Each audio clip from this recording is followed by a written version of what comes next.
নমস্কাৰ স্বাগতম জনাইছো আপোনাৰ আপোন চেনেল আৰবি ভয়েস এণ্ড ট্ৰটছৰ অন্য এটা ভিডিঅ'লৈ তো আজি কি ভিডিঅ' হ'ব আপোনালোকে থাম্বনেইলখন দেখিয়ে গম পাইছে যেহেতু থাম্বনেইলখন দেখি ক্লিক কৰিছে ভিডিঅ'টো চাবলৈ আৰম্ভ কৰিছে তেতিয়াহ'লে আপোনালোকৰ এটা অনুৰোধ প্ৰথমতে আপোনালোকে কি বিচাৰে এনেকুৱা ধৰণৰ জঘন্য অপৰাধীবোৰক কেনেকুৱা শাস্তি দিব বিচাৰে আপোনালোকে প্ৰথমতে কমেন্ট কৰক তো কমেন্ট কৰক যে আপোনালোকে কি বিচাৰে সঁচাকৈয়ে এনেকুৱা দোষী থাকিলে এনেকুৱা ধৰণৰ জঘন্য কাণ্ড হত্যাকাণ্ড বা এনেকুৱা ধৰক নাৰকীয় কাণ্ড বলৎকাৰ আদি হৈ থাকিলে আপুনি যেন শান্তিত থাকিব পাৰিব নিশ্চয় নোৱাৰে কোনেও নোৱাৰে যি মানসিকভাৱে সুস্থ বা সৎ মানুহ কোনেও বাচি থাকিব বা কি হয় এনেকুৱা সমাজত থাকাৰ কি হৈ যায় উপায় নোহোৱা হয় যে ঘৰত যাব নোৱাৰা যে বিভিন্ন ধৰণৰ কি পৰিস্থিতি হৈছে তো আপুনি প্ৰথম কমেন্ট কৰক তাৰ পিছত ভিডিঅ'টো চাবলৈ আৰম্ভ কৰক ৰাইজৰ দলৰ বিধায়ক অখিল গগৈয়ে এই ঠিঙৰ এই নাৰকীয় যি জঘন্য কাণ্ড ঘটনা ঘটি গ'ল সেই বিষয়ত তেখেতে কি ক'লে প্ৰথমতে আমি তেখেতৰ মন্তব্য শুনিম তাৰপিছত একাধিক্ৰমে আমি কেইজনমানৰ মন্তব্য শুনাৰ পিছত মই মোৰ অপিনিয়ন আগবঢ়াবলৈ চেষ্টা কৰিম তেনেহ'লে আহক অখিল গগৈ এই সম্পৰ্কত কি কয় কাক কি চৰকাৰক কি কয় আৰু এনেকুৱা দোষীক কেনেকুৱা ধৰণৰ কি শাস্তি দিবলৈ কয় সেই বিষয়ে প্ৰথম চাই লওঁ ঠিঙৰ যি তিনিজন বুলি শুনি আছোঁ যি তিনিজন ধৰ্ষণকাৰী তেওঁলোকক দৃষ্টান্তমূলক শাস্তি দিব লাগে দৃষ্টান্তমূলক শাস্তি মানে হ'ল তেওঁলোকক হয় ফাঁচি দিয়াৰ ব্যৱস্থা কৰিব লাগে নহ'লে তেওঁলোকক যাৱজ্জীৱন কাৰাদণ্ড মানে 14 বছৰ কাৰাদণ্ড নহয় মৃত্যু নোহোৱা পৰ্যন্ত জেলতে মৰা অৱস্থা মৃত্যু নোহোৱা পৰ্যন্ত জেলতে থাকিবলৈ যাৱজ্জীৱন কাৰাদণ্ড দিয়াৰ ব্যৱস্থা গ্ৰহণ কৰিব লাগে এইটো বৰ দুৰ্ভাগ্যৰ কথা যে অসমত জীয়ৰী বোৱাৰী মহিলা কোনো এতিয়া নিৰাপদ নহয় চৰকাৰে জাতি মাটি ভেটিৰ কথা কৈছিলে কিন্তু ক'তো নিৰাপদ নহয় আজি ডিঙত ঘটিলে আৰু লখিমপুৰতো ঘটিলে মুখ্যমন্ত্ৰীয়ে ক'লে যে কালিলৈকে ক'লে যে 22গৰাকী মহিলা 2 মাহৰ ভিতৰত ধৰ্ষিতা হৈছে নহ'লে হত্যাৰ বলি হৈছে এতিয়া আৰু দুটা ঘটিলে 2 মাহত 24টা ঘটনা ঘটিলে যদি এনেকুৱা ঘটনা ঘটিবই পাৰে তুমি গৃহমন্ত্ৰী হিচাপে কি ঘোঁৰা ঘাস কাটি আছা পুলিচে কি ঘোঁৰা ঘাস কাটি আছে যদি ইমান আইন শৃংখলা যদি আপোনাৰ অৱনতি ঘটিব পাৰে গৃহ বিভাগ ব্যৰ্থ হৈছে নে নাই তোমালোকে যে কৈ থাকা জাতি মাটি ভেটি ৰক্ষা কৰিবলৈ আহিছা আৰে অসমৰ খিলঞ্জীয়া মহিলা কেইগৰাকীকে তোমালোকে নিৰাপত্তা দিব পৰা নাই তোমালোকৰ দিনত 2 মাহৰ ভিতৰত 24গৰাকী মহিলা ধৰ্ষিতা বা হত্যাৰ বলি হ'বলগীয়া হয় এনেকুৱা পৰিস্থিতি দেশৰ অন্য কোনোবা ৰাজ্যত আছে নেকি সেইকাৰণেতো কালি মই কৈছিলোঁ যে অসমৰ মুখ্যমন্ত্ৰী আৰু গৃহমন্ত্ৰীয়ে পদত্যাগ কৰিব লাগে নে নালাগে কওকচোন দৈনিক যদি ধৰ্ষণৰ ঘটনা ঘটে সেইখন ৰাজ্যত পুলিচৰ কিবা কাম আছে নেকি সেইখন ৰাজ্যত গৃহ বিভাগৰ কিবা কাম আছে নেকি সেইকাৰণে কৈছোঁ যে চৰকাৰ ব্যৰ্থ হৈছে গৃহমন্ত্ৰী হিচাপে পদত্যাগ কৰিব লাগে আৰু ধৰ্ষণকাৰীবিলাকক এনেকুৱা ধৰণে শাস্তি দিব লাগে দৃষ্টান্তমূলক শাস্তি মানে ফাঁচি দিয়াৰ ব্যৱস্থা আৰু ফাঁচি দিবৰ কাৰণে যিটো ফাৰ্ষ্ট ট্ৰেক কোৰ্ট 3 মাহৰ ভিতৰতে ঢিঙৰ গোটেই কেছটো 3 মাহৰ ভিতৰতে বিচাৰ হ'ব লাগে আৰু 3 মাহৰ ভিতৰত ফাৰ্ষ্ট ট্ৰেক আদালতত বিচাৰ কৰি যাৱজ্জীৱন কাৰাদণ্ড মৃত্যু নোহোৱা পৰ্যন্ত জেলতে থাকিব লাগিব নহ'লে ফাঁচি দিয়াৰ ব্যৱস্থা গ্ৰহণ কৰিবৰ কাৰণে আমি চৰকাৰক দাবী উত্থাপন যদি 2 মাহত 24গৰাকী নাৰী ধৰ্ষণ আৰু হত্যাৰ বলি হয় তেতিয়াহ'লে সেই ৰাজ্যখনৰ মুখ্যমন্ত্ৰীয়ে নাৰী সবলীকৰণৰ কথা কোৱাটোৰ কিবা অৰ্থ আছে জানো য'ত নাৰীক নিৰাপত্তা দিব নোৱাৰে সেই ৰাজ্যখনত মুখ্যমন্ত্ৰী আৰু গৃহমন্ত্ৰী থকাৰ অৰ্থ ক'ত য'ত নাৰীক নিৰাপত্তা দিব নোৱাৰে তাত পুলিচৰ ইমান দপদপনি কিয় ভাৰতবৰ্ষৰ ভিতৰতে আটাইতকৈ নাৰী আৰু শিশু নিৰ্যাতনত 1 নম্বৰ এতিয়া মেনিপুলেট কৰি সেই নেশ্যনেল ক্ৰাইম ব্যুৰৰ ৰিপৰ্টত অলপ কমাবলৈ চেষ্টা কৰিছে হিমন্ত বিশ্ব শৰ্মাই নহ'লে নাম্বাৰ 1 অসমতে নাৰীৰ ওপৰত আটাইতকৈ বেছিকৈ অত্যাচাৰ হয় এটা দুৰ্ভাগ্যজনক ঘটনা আৰু ঢিঙৰ ঘটনাৰ ধৰ্ষণকাৰীসকলক অনতি বিলম্বে ফাঁচি দিবৰ কাৰণে নহ'লে বা যাৱজ্জীৱন কাৰাদণ্ড দিয়াৰ ব্যৱস্থা গ্ৰহণ কৰিবৰ কাৰণে মই চৰকাৰৰ ওচৰত ফাৰ্ষ্ট ট্ৰেক আদালতৰ জৰিয়তে এই ব্যৱস্থা কৰিবৰ কাৰণে দাবী উত্থাপন কৰিম যেটো দেখা পোৱা যায় দোষীক শাস্তি নিদিয়ে কোনোবাখিনি পুৰুঙাত নাই ভালকৈ পুলিচে যেনেকৈ এই মানে এনেকুৱা ধৰ্ষণৰ কাণ্ডক ৰেজিষ্ট কৰিবৰ কাৰণে প্ৰিভেণ্ট কৰিবৰ কাৰণে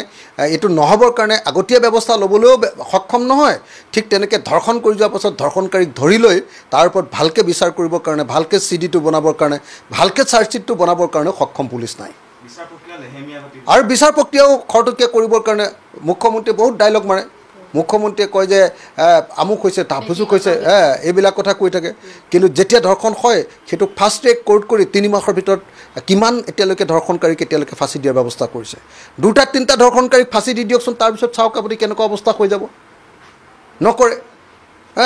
লেডেম ডেম কামটো আগ নবঢ়ায় ভাল চিডি নিদিয়ে ভাল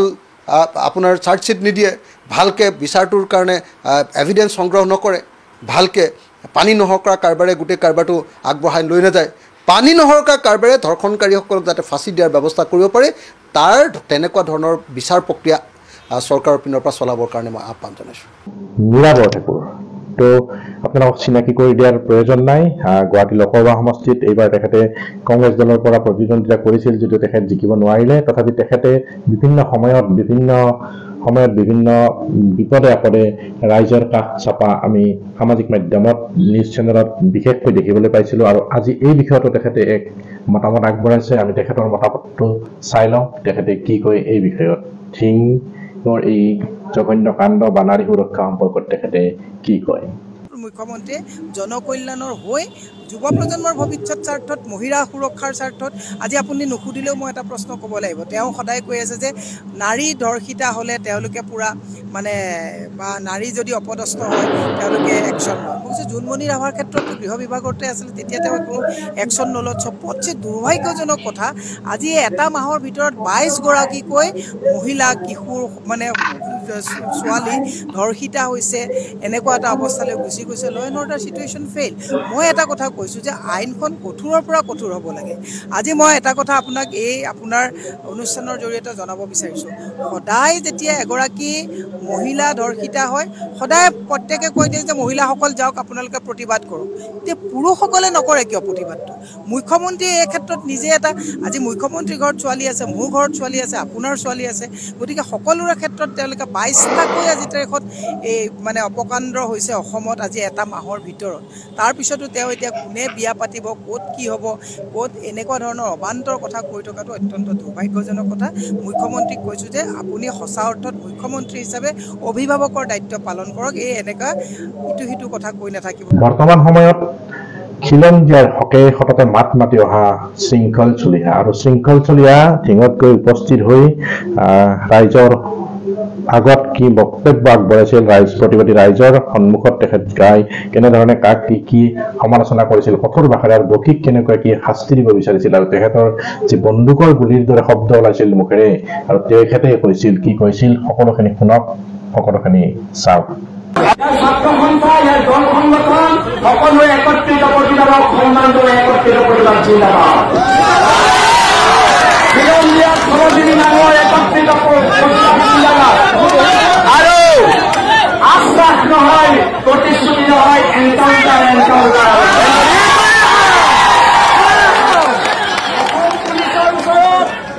এতিয়া অসম পুলিচৰ ওচৰত 3টা গুলি হ'বনে নহয় তাক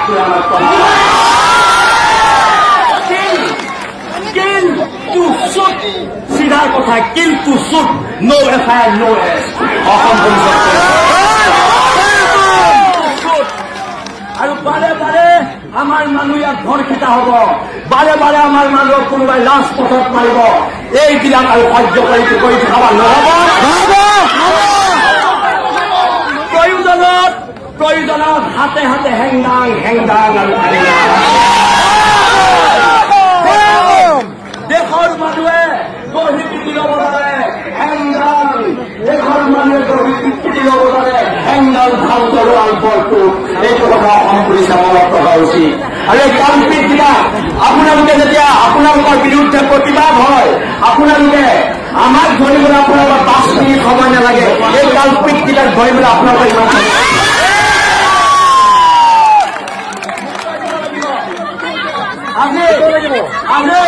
আজি ডিপি সিং ডাঙৰীয়া ইয়াত থাকিব লাগিছিলে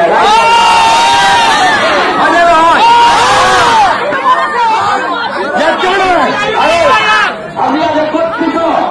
একত্ৰিত হোৱা মহিলা শক্তিক আমি হাত জোৰ কৰি স্বাভিমানে আপোনালোকক প্ৰমাণ জনাইছো আপোনালোকৰ দৰে মহিলা শক্তি থাকিলে এনেকুৱা কালপিতে আমাৰ ভাই ভনীক হাত দিব নোৱাৰে আৰু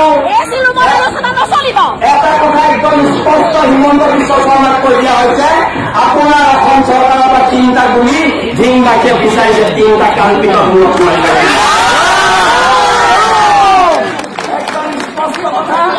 আৰু কোনো জীয়ৰীৰ গাত আমাৰ কোনো ছোৱালীৰ গাত অনাদি অনন্ত কালৰে কোনোৱে যাতে হাত তুলিব নোৱাৰে তাতকৈ আমি সজাগ হ'ব লাগিব আৰু আপোনালোকক পুনৰ ধিংবাকে এই ঐক্যবদ্ধ প্ৰতিবাদ ইয়াত থকা সদৌ ছাত্ৰ সন্থাৰ নেতৃত্বত ধন্যবাদ ইয়াত থকা বীৰ আচুতাৰ নেতৃত্বত অসম জাতীয়তাবাদী যুৱ ছাত্ৰ পৰিষদৰ নেতৃত্ব আৰু ইয়াত থকা প্ৰত্যেক দল সংগঠনক আমি প্ৰদান জনাইছো আৰু ধিংবাকে বিপদৰ লগত সদায় ঐক্যবদ্ধভাৱে যুঁজ দিয়াৰ শপত খাইছো ধন্যবাদ সকলোৱে মিলি জয়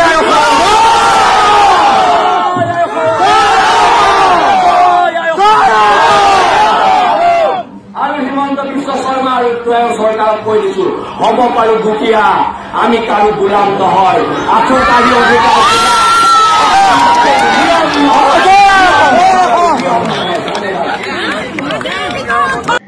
তো যেহেতু এটাৰ পিছত আন এটা ঘটনা ঘটি আছে অসমত আজি এইটো কালি সেইটো তো বিভিন্ন দল সংগঠন বিশেষকৈ উজনি অসমত কি হৈছিল এক প্ৰতিবাদৰ সৃষ্টি হৈছিল আৰু লাহে লাহে এই প্ৰতিবাদ সমগ্ৰ অসমতে হৈত হ'ব তো বিভিন্ন দল সংগঠনে কি কেনেকুৱা ধৰণৰ প্ৰতিবাদ কৰিছিল কোনে কি বক্তব্য আগবঢ়াইছিল সবিশেষ দেখুৱাৰ চেষ্টা কৰিম আৰু সেইখিনি চাই লওক তাৰপিছত মই মোৰ অপিনিয়ন আগবঢ়াই আছো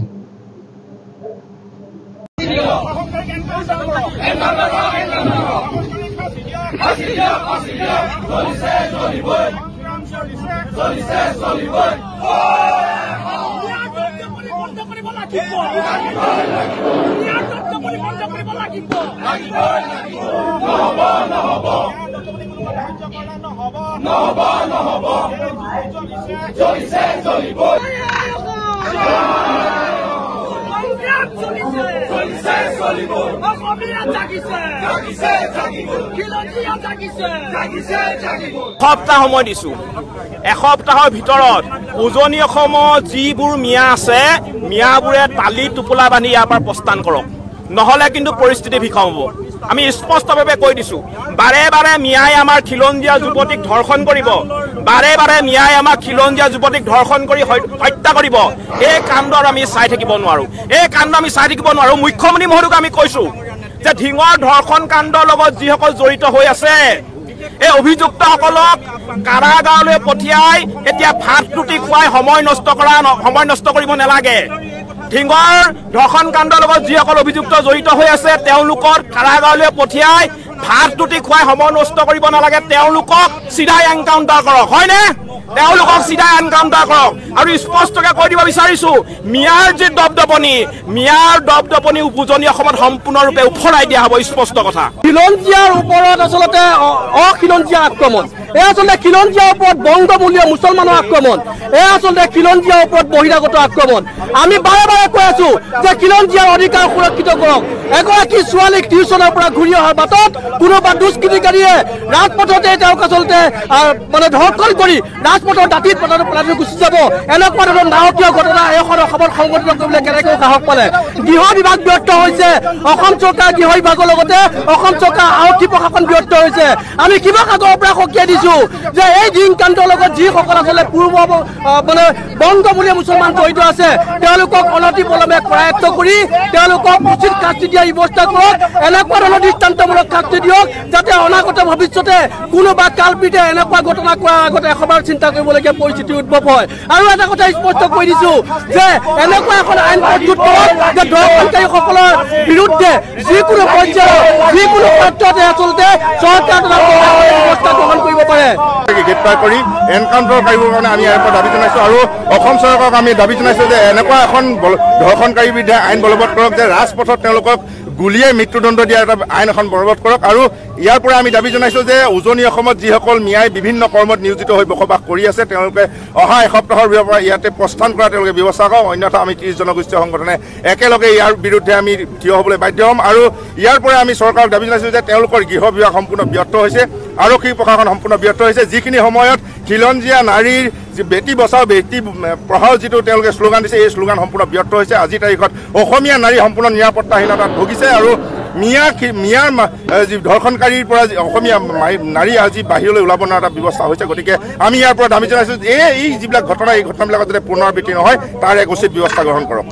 এই নাৰকীয় সমস্যাবোৰ এজনৰ সমস্যা নহয় এয়া আমাৰ সমাজৰ সমস্যা তো প্ৰথমতে আমি চিন্তা কৰিব লাগিব যে এই সমস্যাবোৰ এই অপৰাধবোৰ কেনেকৈ নিৰ্মূল কৰিব পাৰি অপৰাধীক নিৰ্মূল কৰাটো সহজ এটা বন্দুকৰ গুলি এজন অপৰাধীক শেষ কৰি দিব পাৰে কিন্তু এই অপৰাধবোৰ শেষ হ'বনে তো ইয়াৰ বাবে আমি কি ব্যৱস্থা কৰিব লাগিব আমি মোৰ ধাৰণা যে অপৰাধী এজনক গুলিয়াই হত্যা কৰাতকৈ যদি তাক আমি এনেকুৱাকৈ ৰাখি থব পাৰো যে সেই অপৰাধীজনক দেখাৰ লগে লগে তেওঁৰ ঘৰৰ মানুহে বা তেওঁ ওচৰৰ মানুহে বা তেওঁ আন কোনো মানুহে কি ভাবিব নোৱাৰে যে এনেকুৱা কাম কৰিব কি কৰিব এনেকুৱা কাম কৰিব নোৱাৰা কাৰণ কেনেকুৱা অৱস্থা কৰিছে চা অমুকে এটা অপৰাধ কৰিছিল অমুকে কি কৰিছিল ধৰ্ষণ কৰিছিল তো ধৰ্ষণকাৰীক চিনাক্ত কৰিছে এই ফটোকেইটা মই দি দিছো এইকেইজনে যে এইকেইজনক দেখাৰ লগে লগে বা এইকেইজনৰ নাম ওলাৰ লগে লগে যে বাপৰে বাপ কি হৈ আছে এনেকুৱা হৈ আছে তো এনেকুৱা শাস্তি দিয়ক যে শাস্তিত তেওঁলোকে তিলকৈ মানে কি হ'ব পাৰে মৃত্যুৰ মুখত যাই থাকিব পাৰে তেওঁলোকক দেখি কোনো অপৰাধীয়ে যাতে কি কৰিব নোৱাৰে এনেকুৱা ধৰণৰ কাম কৰাৰ বাবে কি কৰিব নোৱাৰে সাহস কৰিব নোৱাৰে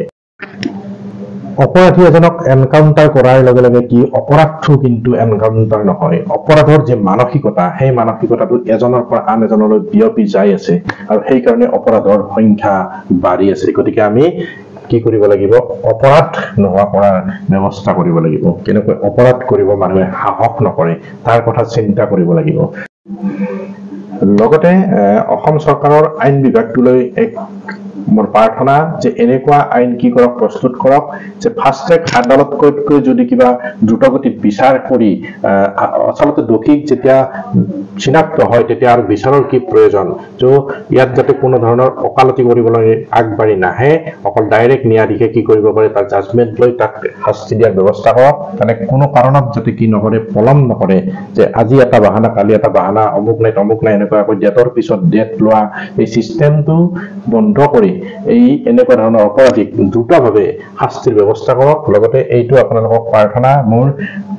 অপৰাধীক নহয় প্ৰথম আমি এনকাউন্টাৰ কৰো অপৰাধক এনকাউন্টাৰ কৰক অপৰাধী নিজে নিজে নোহোৱা হ'ব তো